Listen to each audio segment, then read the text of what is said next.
You confused yet? Oh, this fast healing stuff is gonna come in real handy. What we're trying to say is these specs make the PS4 look pretty darn good. Graphics are clean and crisp, and some games are able to run at a sweet 1080p. In short, it's a pretty powerful console. That's not to say that Microsoft didn't come to the table prepared. Their Xbox One has a near identical CPU, except that it runs at 1.75 GHz rather than Sony's 1.6. However, this makes a negligible difference to the game's performance. Will you step? Or will you leap? Where the Xbox One falls short is in the GPU department, as it only has 12 compute units with a clock speed of 853 MHz. So, what does this all mean? While the differences are slight, there's no denying the PS4's advantage in the specs department.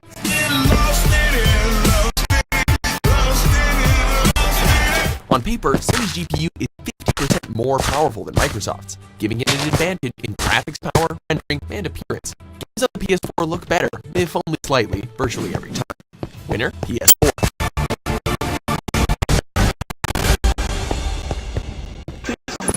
Round 2, extra features. Sure, I'm probably heading straight into hell, but whatever. So, what is the third related topic?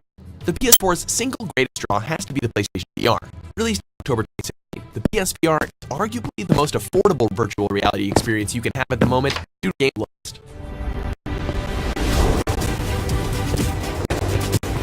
Rather than needing a high-end PC that few can afford, PSVR hooks up directly into your PS4 and gives you a great VR experience, complete with some fun games like Rigs and Until Dawn Rush of Blood.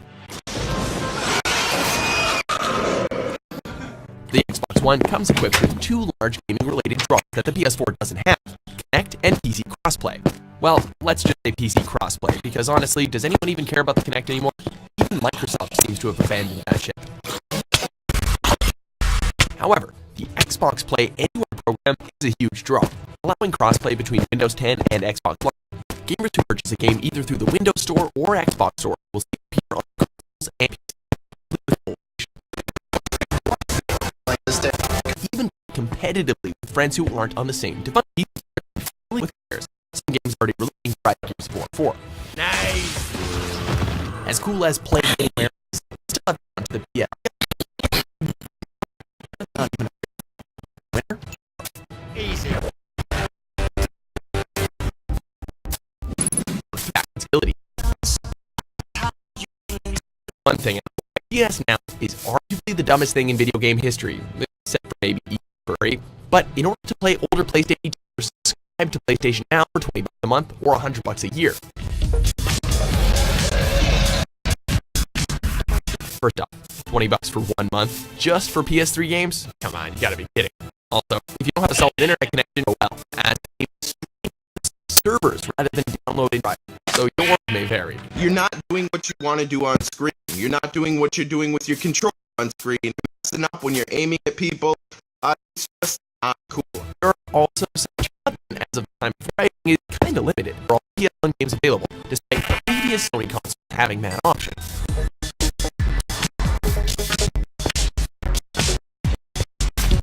On the other hand, the Xbox One allows for good old-fashioned backwards compatibility via emulator technology. While not every 360 game is available, and there are no original Xbox games, which is a real bummer, only 300 fans have been seen to the new console, including Red Dead Redemption and the Mass Effect series. Leads an unflappable force across the galaxy. With even more coming in the near future, and without the input lag that the PS Now games can suffer from. Xbox One wins this round because PS Now is not a viable replacement for genuine backwards compatibility.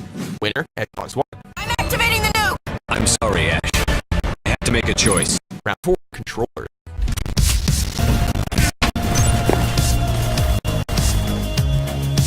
Yes, we know the controllers are basically just personal preference at this point, but this is a versus video, and a winner must be declared. You can't expect me to have this place up and running if you won't supply me with what I need. The PS4's DualShock 4 is a fine controller indeed. It comes with a headphone jack, which allows gamers to plug headphones or earbuds directly into the controller, rather than messing around with wires or Bluetooth. It also comes with some equal switch with interaction, including the speaker and touchpad. The controller speaker pops up in the odd game to act as a phone or a similar device. Weapon power up. And the touchpad usually serves as a sliding mechanism. So we tried a bunch of different things with it. The controller also has motion control built in, which is used to great benefit in games like Until Dawn, where you can't move lest you be eaten. Just don't be the party pooper who places it on the table.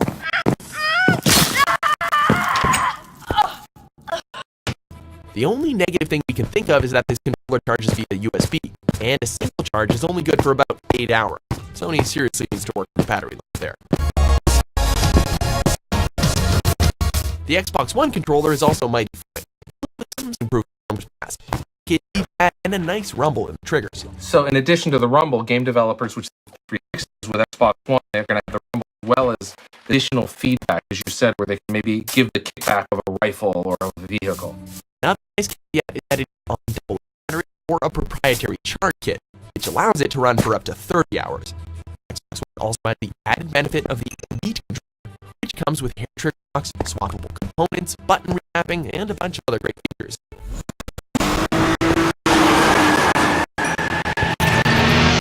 Care my controller is a great addition to any game collection. Sorry, DualShock, your battery life sucks, and we simply can't pass up the beauty that is the Elite.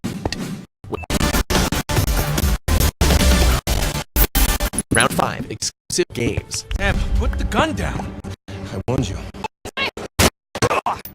Games. You know, the actual reason why we buy these machines in the first place. Even if you're an Xbox fanboy, there's no denying that the beasts are the PS4 exclusives. They have a pretty awesome library of games like Uncharted 4, Bloodborne, Ratchet & Clank, and The Last Guardian.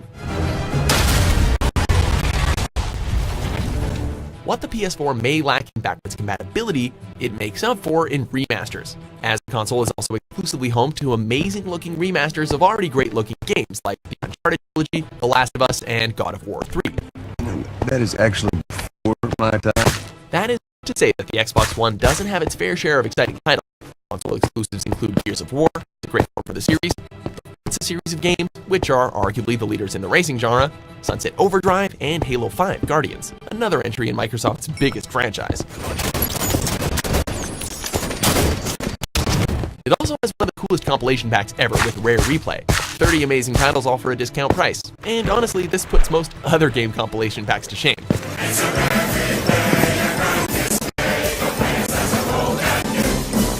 However, while fun, these games don't compare to the modern titles for the PS4, both in terms of artistry and sense of enjoyment.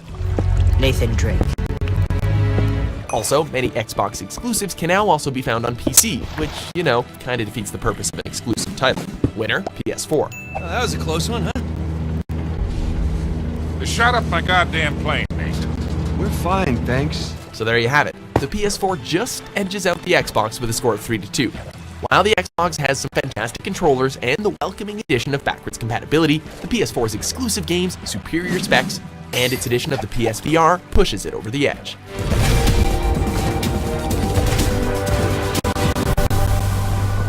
So, do you agree with our outcome? Which console is your favorite? Be sure to debate with civility in the comments and subscribe to WatchMojo.com.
video for you.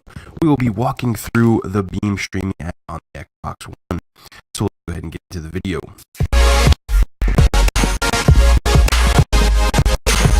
So real quick, I have a disclaimer for you. This Beam app is only available for the Insider Program members currently. So if you are not set, you will not have access to this app. Okay, so of the key points, we'll be talking about the overview of the app, how to set up the stream, and just my impression of the app so far. So Beam is a streaming app that Microsoft has acquired.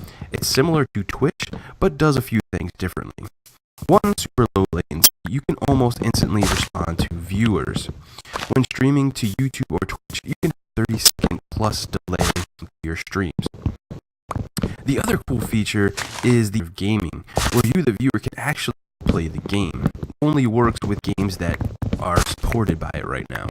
Streamers have used this feature and other things to make their streams more interactive.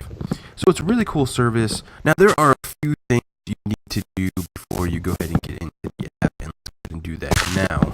Alright, so first you want to go ahead and get into the settings, because there's a couple of things you want to do here to make sure that it's right for your stream. Okay, when you get into the broadcast settings, there's a few things you can do. You can include the audio with the broadcast, you can turn it on and off. Game and system volume, you need to adjust this so you have the proper volume so they can hear you and you still hear the game. You want to make sure your mic is turned on so everybody can hear what you're saying, and you can adjust the mic volume. Also, depending on your upload speed, we have a standard and high.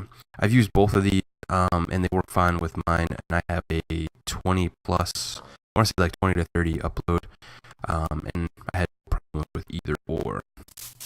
I've a lower speed, I would probably do a game playing in the background. You can even start the stream. So I'm going to go ahead and load up spheroids here. Alright, so now you want to go ahead and hit the guide button. This will bring up your guide. And we're going to go down to the broadcasting icon, and now you can see Beam here. So then we're going to go ahead and click on the A button. We're going to go ahead and hit broadcast game. This is not a cast. It's going to get you into another menu. Sometimes, whether it wants to go or not, so this is an Insider Program. It's still, and hopefully this will be fixed. I haven't had too many before we get on screen, so we can get into the top part here. Alright, now we can change the broadcast title. We can go to our channel, which will use the Edge browser. Go to Beam, and then we have the advanced broadcast settings. Now, the advanced broadcast settings we already set up in the beginning. If you go to the advanced broadcast settings as is right now, you'll have to pretty much start back over, going into the app and setting it again. I don't know why that is. Hopefully they changed that, but when you go back, it just brings you to the home menu. So I would do that before you get into the Beam app here. So we'll go ahead and change the title. So we're doing spheroid. So we're doing that.